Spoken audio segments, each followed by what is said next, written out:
Okay, good morning. Welcome to the Sports Talk with Kerry Wehmeyer show for Sunday, October 17th. We're going to be going over today's news headlines. Also, we're going to recap Southeastern versus Houston Baptist. Southeastern wins 61 to 24, 61-24 if I got it correct. Shootout game yesterday. So we will recap that game as we go. And we'll also have the Ed Orgeron press conference from last night. LSU wins their game 49-42. That was also another shootout game. Next week, they will take on the Ole Miss Rebels. We'll have the preview show on Monday, so we'll have that for you. So let's go ahead and go in. We'll send those links out to you. If you want to come in and talk anything in the world of sports, we will let you come in via the StreamYard links. Then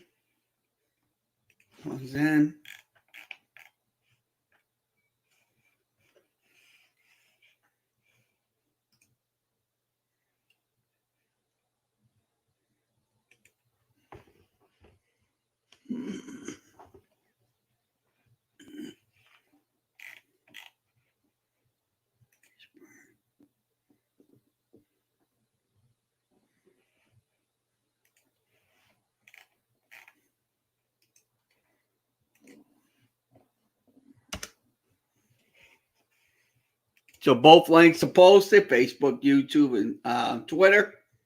Not Twitter, Facebook and YouTube. So let's go ahead and give you a game recap on Southeastern and Houston Baptist. So we'll pull the recap screen up so you'll see it on the screen. Southeastern winning 61-24 in that game yesterday. Southeastern put up over 600 yards against Houston Baptist to 295. That was just an absolute understatement when it comes down to it. So Southeastern coach Frank Selfo said it was emotional. Our players being back in Strawberry Stadium and seeing Friendship Circle.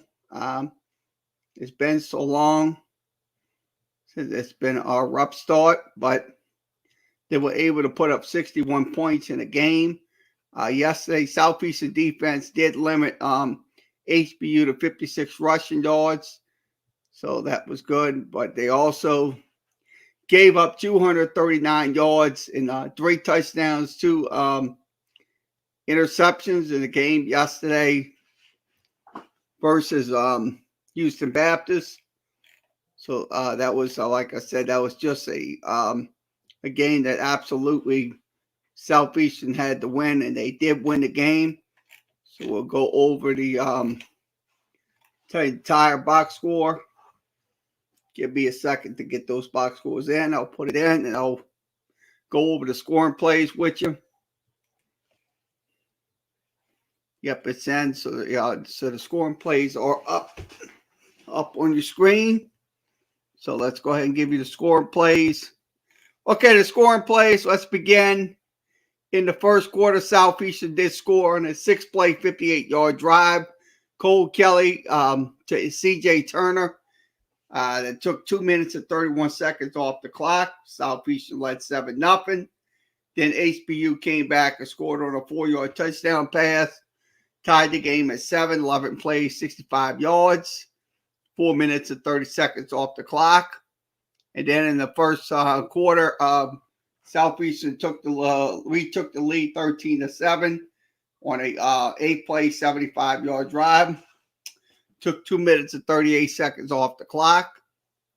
And then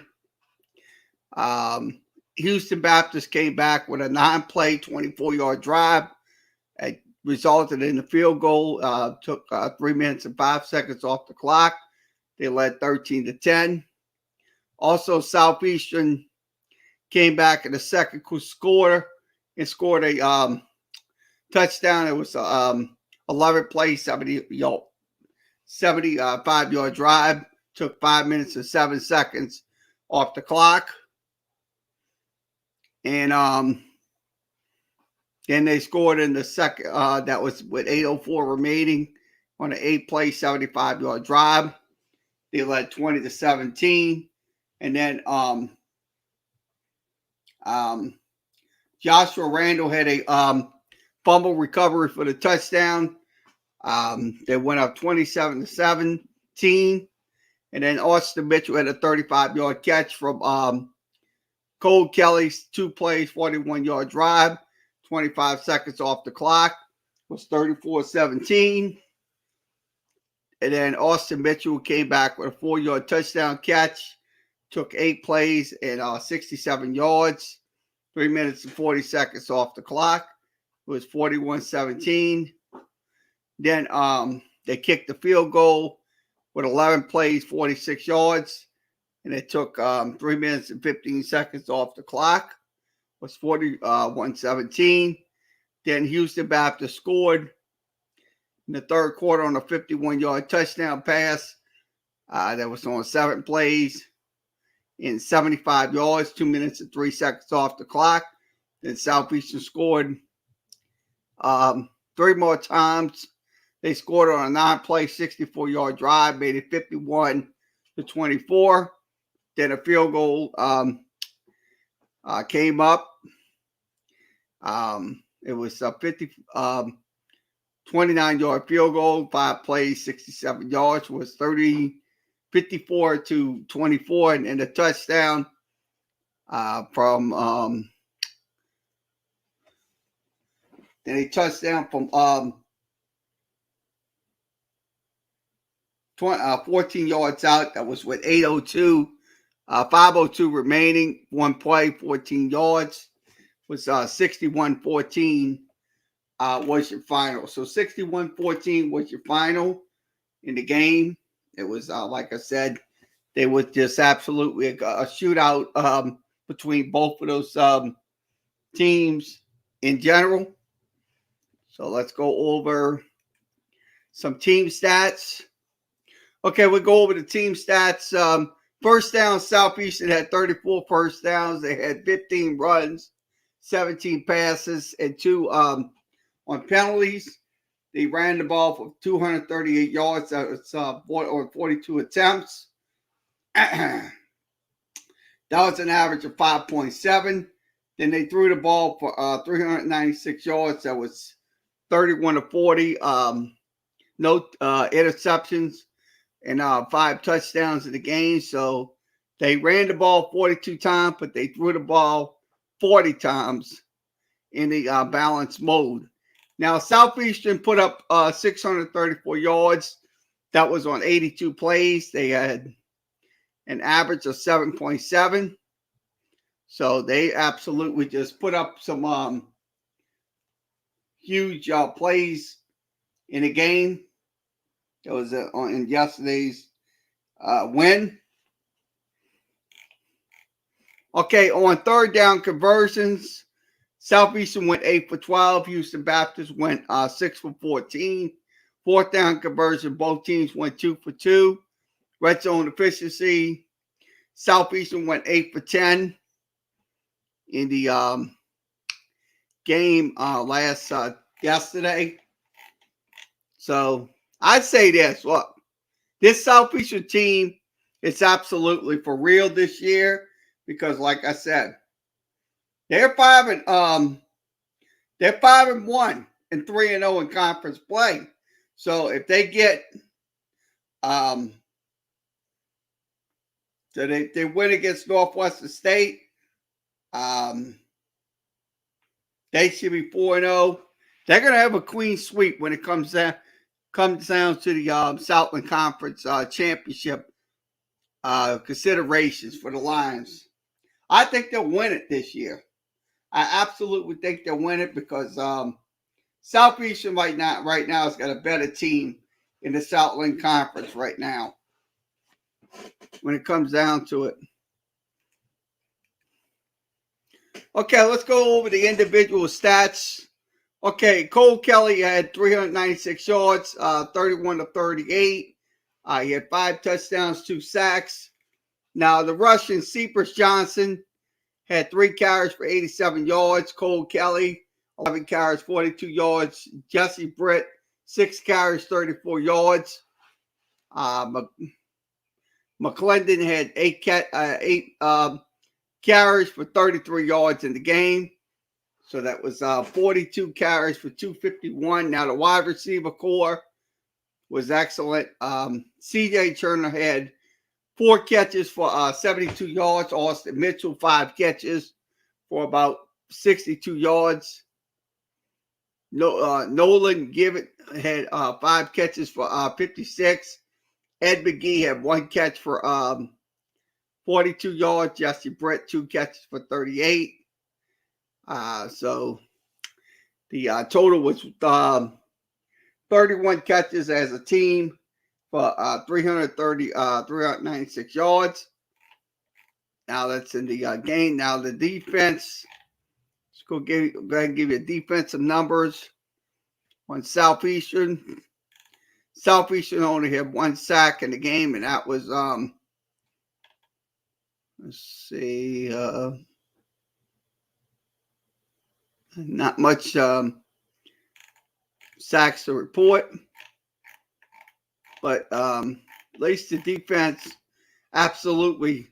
Sure, they gave up over 396 yards, but the truth of the matter is it can be an improvement when it comes down to it. So let's go over the drive charts. Okay, we're going to break down the first couple of drives. Okay, the first 3 drives, Southeastern had a touchdown. And then the first, and then the second quarter, the Southeastern had 3 touchdowns and 1 field goal. And also in the third and fourth quarter, Southeastern had a fumble. That was only there were 2 fumbles in the game, but they had a touchdown, a field goal, and touchdown. So that was in their game yesterday versus Houston Baptist.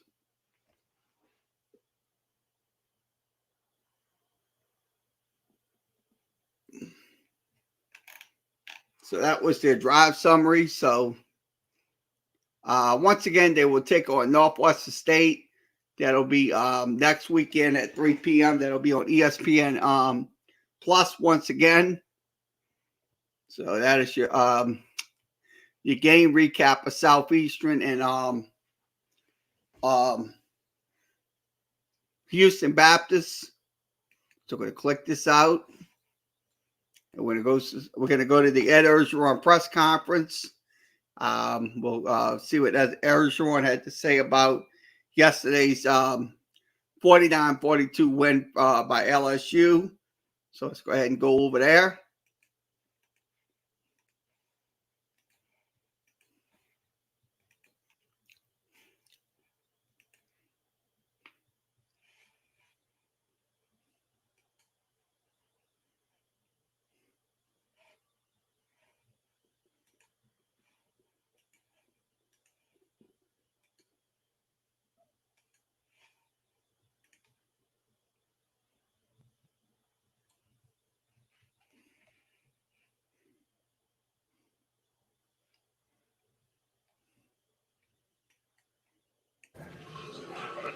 All right, guys, what a great win for our team. I thought our guys practiced well all week. Andre Anthony gave them a pep talk on Monday. These guys all week I felt like they were going to play very well. We knew it was going to be a battle. They came to fight today. That's our motto. We're going to fight. We're going to fight the rest of the season, one day at a time, one game at a time. And they did a tremendous job. Showed some maturity among football players. To see us run for 321 yards. Wow. Physicality, running the football, staying committed to it. Ty Davis Price had 240-something yards. 287 yards rushing. Wow.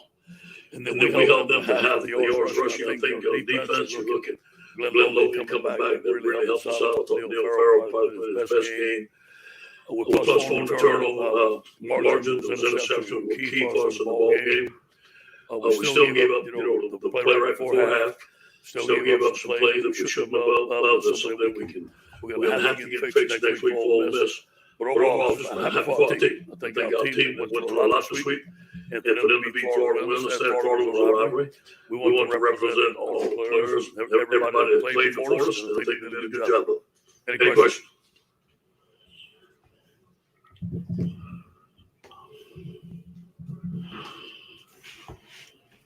Is it me? Yes.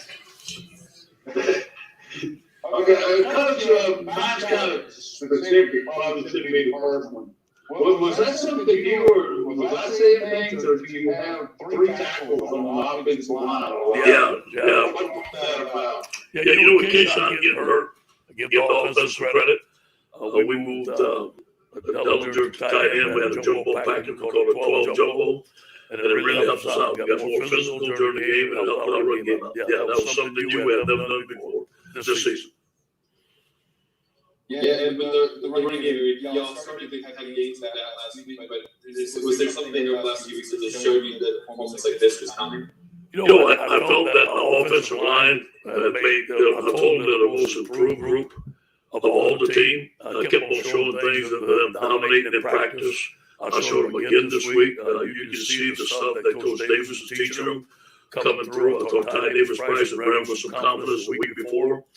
We ran a counter gap play, a little ran with some time. They went bare defense, and our guys blocked it well, and we made some big plays. I think Coach Marcus was the team. How good does it feel to be able to manage a team and run the football, and especially just run it at will when you want to? It was fun. I enjoyed seeing Ty Davis-Price on the offensive line. I enjoyed them getting to see the work that they've done. See the work that the coach has done, finally paying off for them. Yeah, I think there's those timely interceptions there in the first half Yeah. and the second half as well. Just talk about how much winning that turnover battle played in this game, and obviously set you guys up in some great field position. Yeah, plus 4, almost 90% victory when we're plus 4, and we preach that to the team all the time. We had some key turnovers against them last year, interceptions. So I think these work hard. They were challenged today. They've got a very good scheme against some very good players, but they answered the call, but get some key interceptions at a key time for us. And Daniel's here. As a head coach, how much has your PhD in crisis management paid off? You funny, Ed. I love it. Man, I was thinking, I take it one day at a time. And man, I just love our team. I love LSU, and we went to work this week. We were going to beat the Florida Gators. We started out on Monday. That was our mantra. Nothing else mattered, and we did. So I'm happy for our team. Got to give them the credit. Give our assistant coaches the credit. I thought they did a great job of coaching the team this week.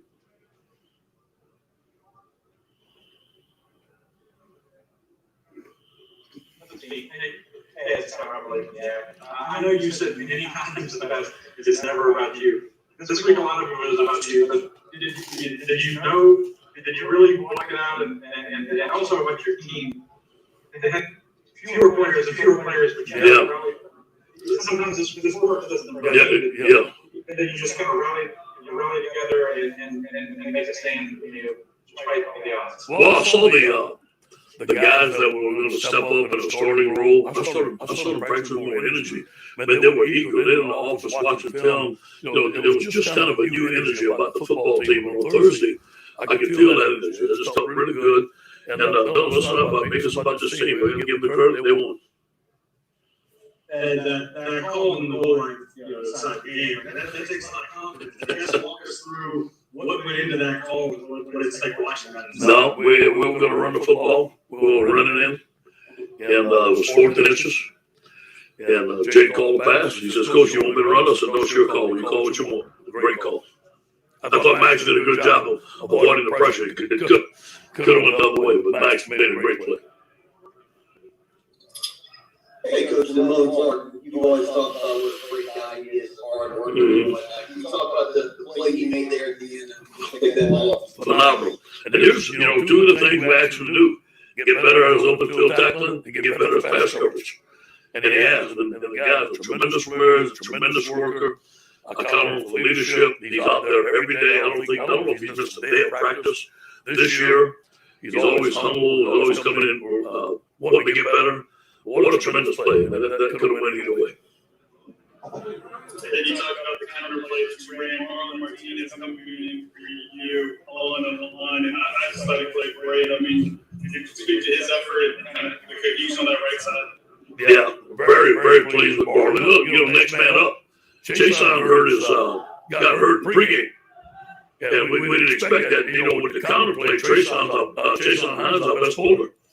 And I guess, Marlon saw it all week and was the next man up. But give Coach Davis credit. He got his guys to play. Again, I see tremendous improvement. I think you guys do too. And our offensive line, that's tribute to our offensive line and Coach Davis. And just like WWL radio, so you talked all season, you said commit to one game, you commit to one game, and this is one of the first chances I had to do that. And kind of going back to that fourth down play, it seemed like just the spread of running the ball, period, is what opened up. Exactly. How important is that? How do you see that kind of helping us kind of unlock the offense? I think you bring up a good point. It's a big weapon. They're going to overload on the run, and then we can feel that, and then the backs are going to have some wide receivers open because we got some guys that can be some one-on-one. But I got to give Coach Pete credit. He committed to the run. He put in some new stuff. That was his stuff he put in, and he did a very good job. Coach, you talked about earlier in the week that you would not blink for anybody else. How good did you feel as a head coach? Because your team is not really going to win like this. Yeah, it's about the team. They're never going to be about me. I know I'm not going to blink. I'm not going to blink to the day I die. That ain't happening. And our team didn't blink. And you know what? I'm so proud of them. They've been telling their kids, look, we just won one game. We want to finish strong. Our backs against the wall. Let's fight. Let's figure out. Let's see what's going to happen. Let's choose to fight every day. And we took one step. We still got a little ways to go. Hey, Coach, this is Shane Dixon. Congrats on the win. Lynn Logan being back seemed like a pretty big deal. What did you see from him today in the middle? And then with your starting ends out, BJ Ojolari just seemed to keep clicking. What did you see from him? Glenn Logan helps Neil Farrell. They've been playing together for 4 years. I thought Neil had his best game. And, give the credit to Neil, but him and Glenn are talking all the time out there. They feeling if it's run, if it's pass. And I think that with Glenn Logan playing, there were less holes in the middle. Obviously, I got to watch the film, but it looks like that. And it enabled Neil to make more plays. I think Neil had his best game as a Tiger, from what I've seen out there, and it attributed that to him and his buddy playing side by side. BJ Ojolari, all he does is come to work. Every day when we get better, all he says is, yes, sir. Comes to work, a great student, great young man. And I think he's going to be a tremendous pro when he has his chance. Hey, it's Brian Holland. Talking about Jack Mashburn, I'm not sure if he overlooked with your boys there and Phil and St. Paul's. Yeah, his uncle, Pat Mashburn, and I became friends the year I had off. He'd work out at Franco's. I met him, and we just got to know each other. And he gave me a call, and he says, Coach, obviously, he was very proud of his nephew. He said, I got a nephew I think that can play for you. I said, well, let's have him walk on. And we saw that Jack was doing a great job of blocking during the week, so we named him first team, and he did a great job. And look, what you saw out of Mashburn today is what we've seen for 2 years from the young man. Great young man, tremendous competitor. And obviously, y'all ended up coming in the end, but how much did Anthony Richardson kind of change things for what Florida was doing on offense there in the second half? How tough was it to kind of defend him there? Well, he made some plays, and he was a little faster and had a little quicker release. And they did a couple of different things that gave us some problems, but give Durante Jones credit. We hung in there. We made the plays when we had to. Thank you, guys. Go Tigers.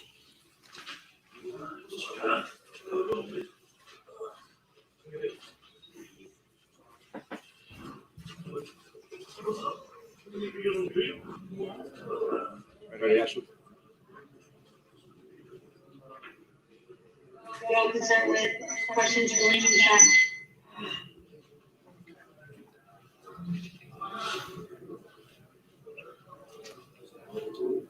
Liam, you've been telling us for weeks that you you would have confidence this was all going to turn around for the offensive line. So just one click today to have such a dominant performance. Yeah, I mean, like you said, I've been saying, we definitely had our struggles, but it felt like we've been right there. So to put it together today, with a performance like that, running the ball, it feels great. It's just we started to click a little bit, and hopefully that's something that we can keep going and building on moving forward. Hey Liam, this is Brittany Andrews from LSU Tiger TV. Talk to me a little bit about Ty Davis Price's performances. The last 2 games he's really shown out, and you guys as the offensive line have really helped him with his performance. So talk to him about how strong he is as a back, and what do you think about his playing style and also just him as a person? Yeah, I mean, he runs the ball hard. It makes our job a little easier to have a guy like that back there. It started last week with him hitting the holes that we started playing a little bit better as a whole line. So it feels good for us to be able to put it together a little bit and let him get some of the recognition that he deserves for how good a player he is. I think Liam Marcus is better with Cage, just tell me how good does it feel as an offensive line to know that when the game is on the line and you need to score, that the offensive coordinator and let's run the football and big guy. Yeah, feels great. I mean, I don't know what else to say. Especially with how the year's gone so far, to be able to kind of earn that confidence from Coach Peace, and not only he gives us the opportunity and then to take advantage of it, it's a great feeling. So. Hey, Liam, Coach mentioned to us just now that Chase Hines kind of went down in pregame, and Marlon really stepped in and had a really great game, I guess, with the run blocking and everything. Just talk about his game and his performance tonight, guys. Yeah, obviously it's unfortunate for Chase with him getting hurt, but something that I've said before throughout the years, the expectation has to be the same, regardless where you are on the depth chart at the start of the year or start of the game. That's our mentality, next man up. For him to come in and play in Florida, he's a Florida kid. To get an opportunity and play basically the whole game, especially when we were able to run the ball so well, it makes me really happy for him because he's a hard worker, and as long as I've been here, he's somebody that I hope will continue to succeed.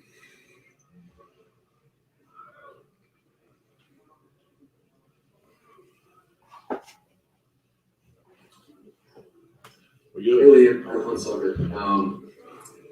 You guys have tried to keep all the noise from outside in the building, but I'm sure the offensive line has been taking the most criticism of any position group this year. So with that being said, how good does it feel to just come out there and get after it like you did today, and help Davis Price have a record-setting day?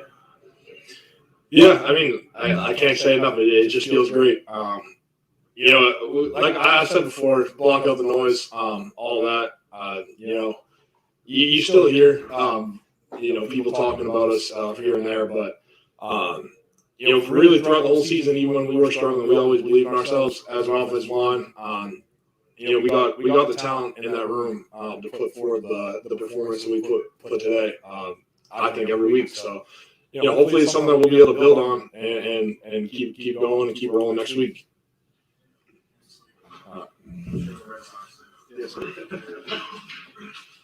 All right, Joanna's up next.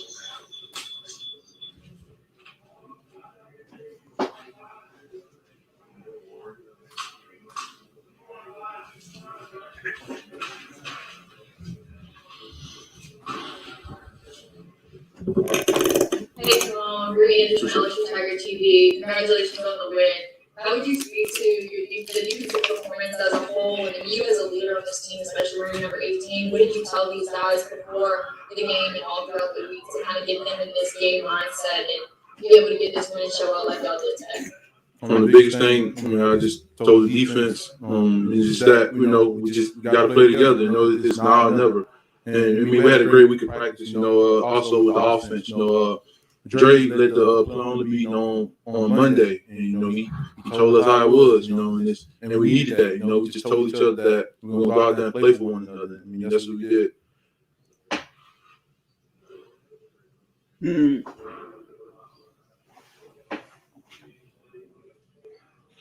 Wait, I can't hear you. Damone, if you can, the interception you made at the end, and at some point when you were younger, did you ever play wide receiver or tight end? Like you were right stride to catch that thing. Well, nah. But at Southern Live, I played a tight end, but they just put me in that block. So.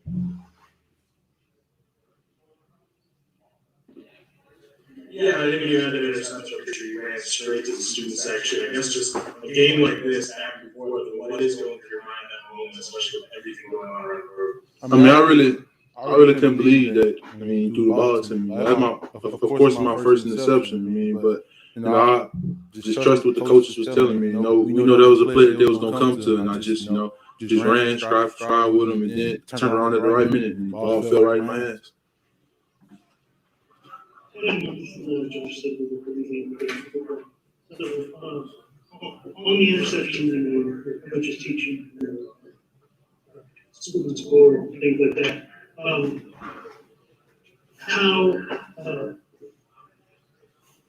Going through that, do you think Coach Jones is going to bribe you about not scoring on that interception? Or because when you did earlier this year, when you did recover that fumble and you beat yourself up about not scoring on that touchdown, do you think that's going to be something more?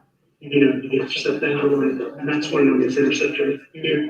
That was we do a lot of situations at practice, and that was a down situation. So I didn't want to risk fumbling or anything. So I knew catch the ball and just get down, and our offense was going to take care of the rest.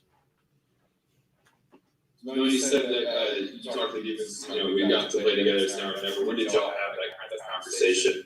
I mean, before all week really, but before the game, we just we came out on fire. We just got to finish. The offense was clicking. We was clicking, and then we kind of fell off, and on the side, we just it was just those simple plays that kept hurting us. Our eyes in the wrong spot, and we just had to keep our eyes on our feet. But then the offense had our back the whole game. I took my hat off to Max, the offense and the offensive coaches. Man, they like I said, they had our back, and we just we had to go on the field and do our thing. And when it all counted, our defense got on the field. We stopped them and won the game. Scott Revelay from the Advocate. Obviously, you'd love to have the players back who are out hurt now and everything, but you guys were lucky. You don't have a different mentality this week, was it different, like Chris mentioned, back against the wall? Is there something different about the way y'all approach the game with the players you had left that allowed y'all to fight back the way you did? I mean, one thing the coaches always harp on is next man up. So, I mean, we was going to have to play the game regardless. We wish we had our guys, that's out for the season. But, I mean, like I said, next man up. That's why there's no ones and twos, But, I mean, I'm proud of the guys that stepped up today. Hey, Damone, when you're sitting on the sideline and watching the offense doing what they're doing, kind of old school pounding and punishing, did that kind of get the defense out, get you guys fired up as well? Oh yeah, it really does. I mean, it's no surprise. We see that every day at practice. We finally clicking on all cylinders, and I mean, like I say, the offense was on fire, and we had to get in there and make a stop because we knew like I said, all day the offense was doing their thing. I took my head off to the offense. Damone, I guess someone would like me to point out that you Southern Lab guys really showed out today. You and Tiger talk about that a little bit? I mean, yeah, like you said, Southern Lab guys, but I mean, like I said, I've known Todd since I moved out here in 2005, since Hurricane Katrina. So, I mean, like I said, every time he scored, I walked up to him and I tell him I'm proud of him. I mean, like I say, Southern Lab, put Southern Lab on the map.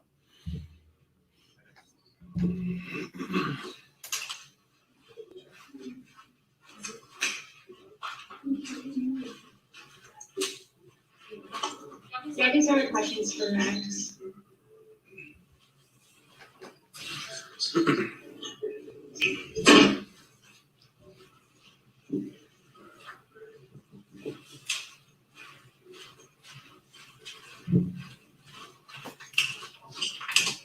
Max, you hadn't thrown the ball all fourth quarter. I guess just walk us through here at the goal line and get back all what you're thinking and walk us through. Yeah, the reason why I didn't throw the ball the whole fourth quarter was because our line was dominating. Shout out to those guys. Shout out to Ty. Shout out to the coaches for calling the run plays. I think It just goes to speak for how hard some of the guys, the O-line and the backs have been working.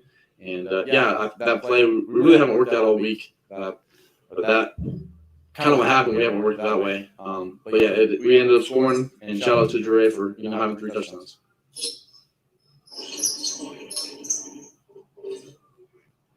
Is it Jacques or?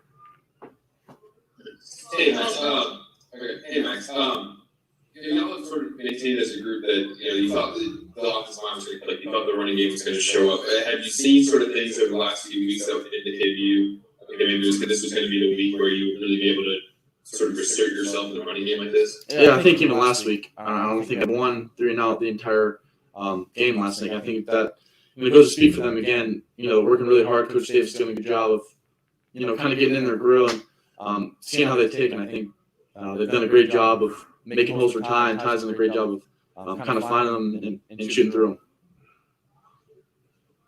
And next, so they mentioned on the broadcast today that Brad, or your dad, Brad, and Jake drive every LSU game. So it's a 9-hour drive. What is that kind of feeling like to know that they're up there and they make that trek every couple of weeks of the lunch play? Yeah, I love my family, and I'm so blessed that they're able to make that trip. And they play games. My brother has games on Friday night, and they'll drive halfway or they'll drive the full way, and they'll get there around 3 or 4 in the morning. And I'm super appreciative of my family, and then they always support me and they support our team. And hey, Max, I know you just shouted out Dre, but he's kind of been a burnout man, I guess, for this offense at times. Just talk about his performance today after 3 touchdowns for you guys. Yeah, Dre's done a great job of preparing, and every week he's gotten better every single week. And if we had a little talk before the game, he was just saying, let me get one in the end zone this week. I said, okay. But Coach Speeds did a great job of calling those plays, and he did a great job of getting open. And Max, some folks have questioned this team's height or effort at different points during the season. A, do you think that's a fair criticism? And B, how do you feel like this team responded with fight and effort today? I think that's just kind of our motto now, is just fight. And I think that's what our guys have done this week. We've kept silent, and we've kept our head down and just worked throughout the week, and it showed this Saturday. Max, kind of piggybacking off that question, how was the team that showed up today look so different than the team that was at Kentucky last week? I think just playing with fire. I think our guys came in with a great attitude. The fans helped. They were loud. They're loud for the defense on 3rd down. They're quiet for us to get our calls in. And it was just a great atmosphere this Saturday. And then Max, because of the honor here at Kentucky TV, how did you boost your confidence coming into this game, coming off the loss to Kentucky last week? I think our confidence has always stayed the same. I think we've always had a high level of confidence, and I think that our coaches instill that in us, and we have confidence in them to make the right calls, and I think it just goes hand in hand. Thank you.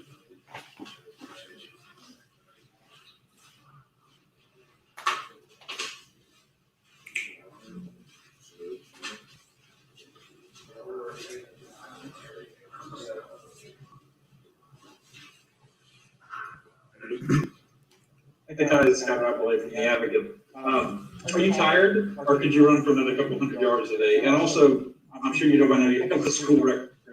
What does it mean after the struggles y'all had with the running game to set a mark like that today? Yes, sir. Coach Peach and the staff, they challenged us the last few weeks. They challenged us to go in and create a running game, and the O-line, man, they've been coming with it every day at practice, busting their tails, doing extra work. I can't be more proud of them, and I just can't wait to do something for them. Yeah, Ty, sort of there in the 4th quarter, right before you broke the record, you're standing there in the middle of the field, waving your arms up in the air, about to seal the game. What's just going through your mind in that moment? Man, to finish the game, to win the game. That's all that was on my mind at the time, and I didn't know how many yards I had after the game, and I was just amazed at how good the line did. You can see those were big holes that I ran through. So shout out to them, and shout out to them for going out each and every day working hard. It was a great win for the team. Hey Ty, so you credit your O line a lot for opening those holes for you to run through. How would you describe their progression as an O line, and also your progression as a player and as a running back, being able to start the season barely with the team barely running the ball, and now you're breaking school records for rushing yards? Mr. Jack Marucci, he had a lot to do with it also. He works with a lot of science stuff for us, and he went up to the coaches, just showing them like a few of our formations and like just like telling them like what runs would be best for certain people, and just like creating like better blocking schemes for those line. And as you can see, it worked. So it was just a team effort. Hey, and I mean, when the success didn't come earlier this year and people were criticizing, I guess, how did you personally kind of handle a lot of the criticism going against you? Man, I just took it one day at a time and just worked my tail off each day. That's all I could do, and just do the best for my team. And I believe in God, and I prayed to God before the game, and I had no idea He was going to allow me to do that. But I thank Him, and I thank Him for allowing us to come away with this W. Tyrie, you and your high school teammate there, Devon Clark, you were both on that 2019 national championship team. You had your ups and downs today. What was it like for the two of you to kind of show out today, be heroes in this game? Man, it means a lot just to know that me and him been knowing each other since 2005 and been doing that with each other on every team we played together, whether it's middle school, high school, and now college. And I can't wait to hang out with him later.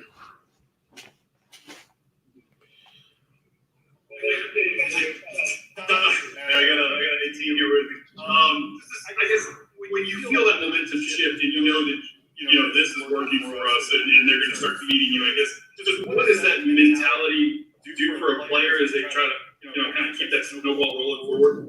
Well, I recall when Coach Peets, I want to say after Wednesday practice, he came and told me, he was like, "I'm going to lean on you this game," and I told him that it was no problem. I told him to feed me. I told him. And they did, and the whole line they blocked, and we came away with the W. It's Adam Hunsucker. You mentioned earlier in the week how just the significance of wearing number 3 and really trying to hold it down and live up to that legacy with Coach Paul. Right. What does it mean for you to have this record-breaking performance today to not only pay tribute to him, but to get this team win as well? Man, it's a great honor, man. Just to know the guys that came before me and set the records. But like honestly, man, the old line really came with it. They really turned it around, man. Like I just did my job, and they did an amazing job. And I just did great with the opportunity that I had. And O-line did great. And boy, I'm gonna do something special for them. I promise. I promise y'all will. Promise. Yeah, this is Ron here with Tiger Rank magazine. Coming into today, for the season, you ran for 288 yards, 2 touchdowns. Today, you ran for 287 and 3 touchdowns. Were the holes just finally there that you wanted all season? I mean, and when you saw them, I mean, it's just basically like I finally got the holes I needed. Well, the whole line, like they've been working their tails off the whole season. So it's just like everyone as a team, like coaches, like players, like everyone just bought in. And like I say, Jack Marucci, he helped a lot in that, just like helping us create schemes, different schemes for different runs. And yeah.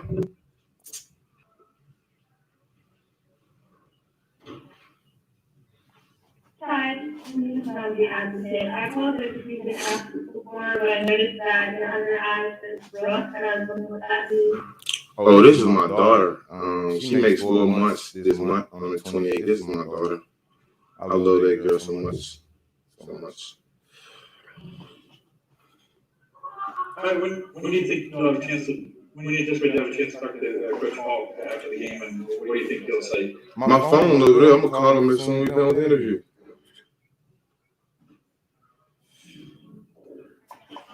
All right.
Fuck you, Florida. Fuck you, Florida. Crazy shit. All right, let me get us off here and get back to the news. We're on? Yeah. Let's fucking go! Fuck you! So crazy. Sorry about that, folks. Let's go to the news. Let's see what's happening in today's news. I apologize. All right, let's go to ESPN. Okay, let's give you a scoreboard update on the NFL games going on as we speak. 12 noon games in progress.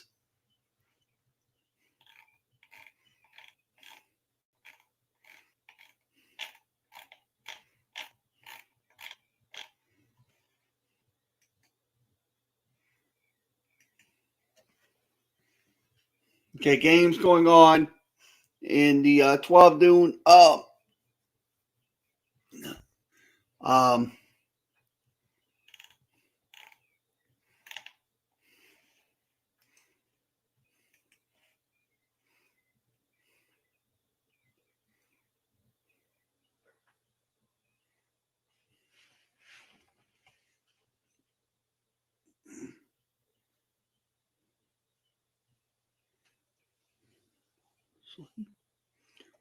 That looks like they're not up. I don't know what's happening with these scores. We might have to go to Sports Illustrated and see if we got any scores. So we'll go see if we got any scores.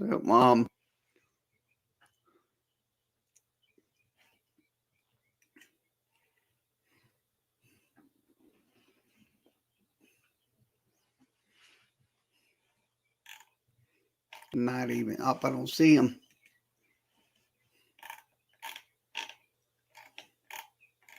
Okay, the Lions and Bengals, no score. The Packers and Bears, no score. So no score in the Packers-Bears game. So everything's getting ready to start at 12 o'clock. Colts and Texas, no score. The Rams and Giants, they're not up yet. There should be no score. No score in the Washington Chiefs game. No score in the Packers-Vikings game. No score in the Ravens and Chargers game. So your NFL scores from ESPN that just came in. Okay, so let's go through the news.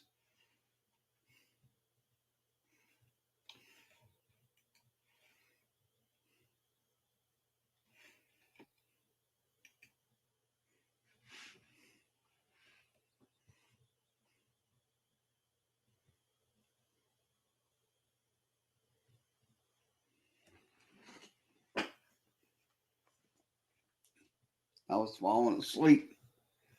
So let's go ahead and okay, Braves, the new big boss, Austin Riley walk-off home run in the NLCS. That was yesterday's game.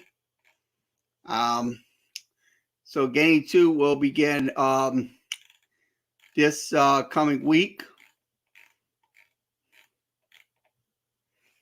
So this is from ESPN. Go to ESPN.com.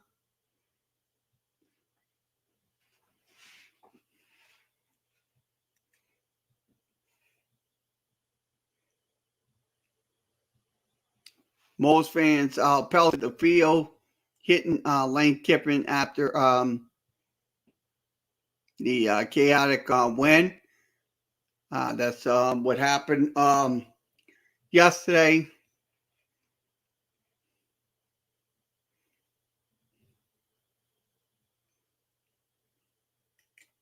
That's something.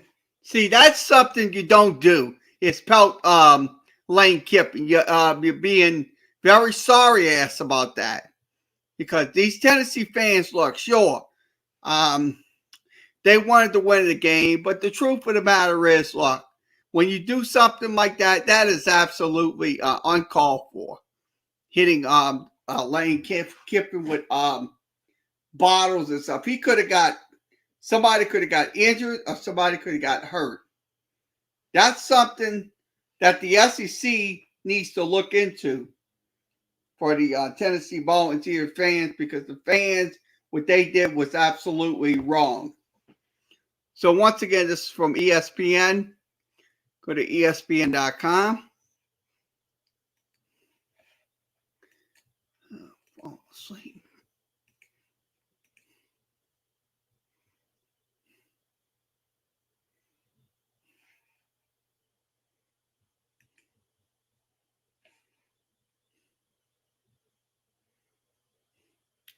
Boston Red Sox hit 2 grand slams in the ALCS game. That was yesterday's game. They did win 9-5 over the Houston Astros.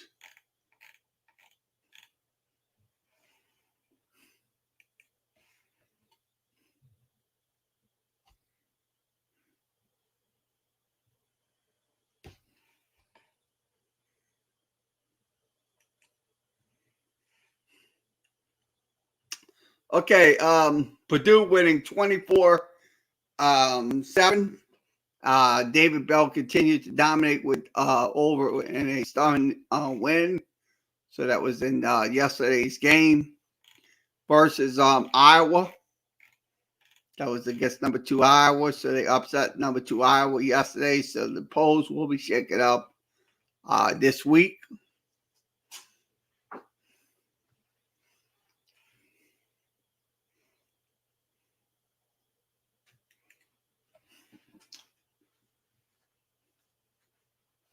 Hockey underdog. Heavy underdog Samuel Martin scores a major decision in the victory over Mikey Garcia in the stunner. So that was in the yesterday's boxing.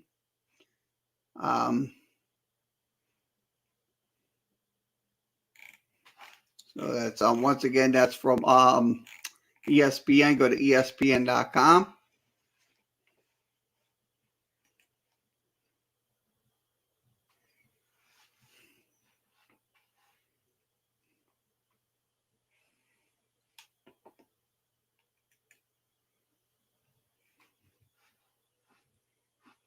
Washington State football coach Nikki Rokovich status is unclear ahead of Monday's vaccination deadline.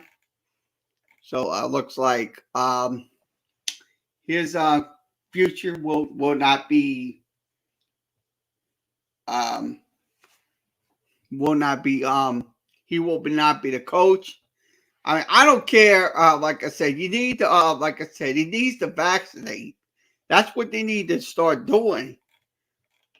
But he didn't because of his religious convictions or something like that. It doesn't matter, but his future is probably not going to be the head coach no more at Washington. So Washington State. So once again, this is from ESPN. Go to ESPN.com.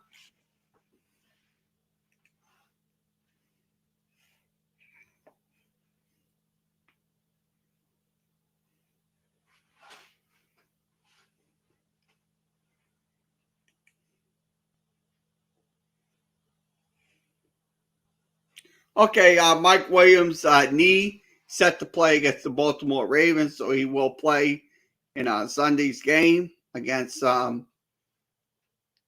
Baltimore. All right, what else we have? So we'll wrap up. So, I'm falling asleep. Oh, God. Casey Martin had a right leg amputated due to circular disease. So it looked like Casey Martin, the coach for Oregon, and also so he also was suing because he wanted to use the card but they denied him access to the court, so he is suing. So once again, this is from ESPN. Go to ESPN.com. Go ahead and wrap it up. Okay, once again, thanks for joining us for this edition of Sports Talk with Kerry Wehmeyer show. I'm sorry for the other video that came in. So once again, we'll be back on once again tomorrow. Everybody have a good rest of your Sunday afternoon. And we'll be back on tomorrow for LSU preview versus Ole Miss.